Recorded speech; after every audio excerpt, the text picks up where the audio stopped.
On then to international affairs, and of course, who was visiting Russia today? It was Kim Jong Un from North Korea. So Kim Jong Un and Vladimir Putin meeting at the Cosmodrome in eastern Russia. Space, a big feature of this, of course. So they. This was immediately after apparently North Korea was busy firing 2 more intercontinental ballistic missiles and tests off the East Coast. So anyway, here's the image of them both sitting side by side, looking very happy together. The British narrative, of course, in this is that Russia is isolated. We'll hear a bit more about that in a second, which of course Russia isn't, but that's the narrative. As we know, it isn't, because the entire global south is with Russia at the moment, the so-called global south anyway. North Korea, on the other hand, is completely isolated. It's been under sanctions for decades. Now, here's what Kim Jong Un said. Now, Russia is fighting a sacred fight to protect its state sovereignty and security while combating hegemonic forces that oppose it.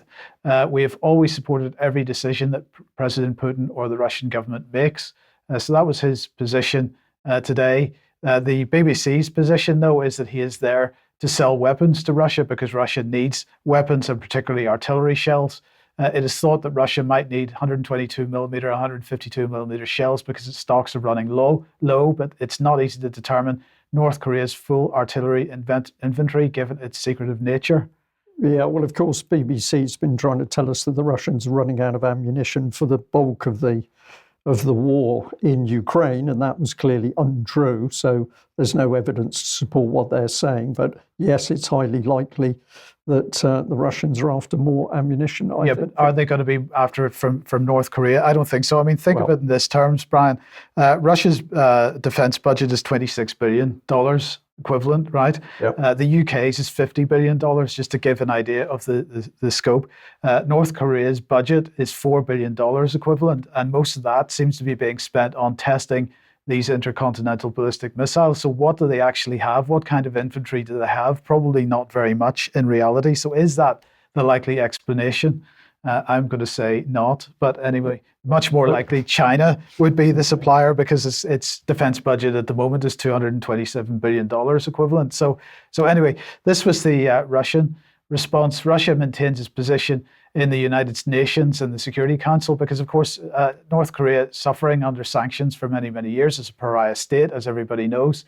But this cannot, should not, and will not be an obstacle to the future development of Russian-North Korean relations. So the Russians saying that they're going to stick with the fact that they are taking part in that sanctions regime against North Korea at this point, but they're not going to allow that to affect the future relationship.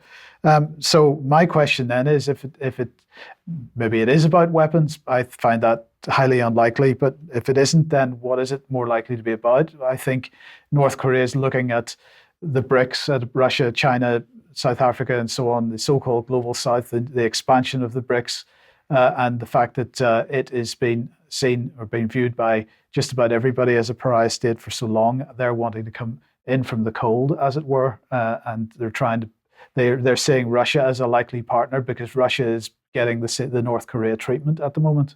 Well, I think that's distinctly possible, Mike. Presumably they're going to offer something in return for the coming in from the cold, as it were. So what would be on offer?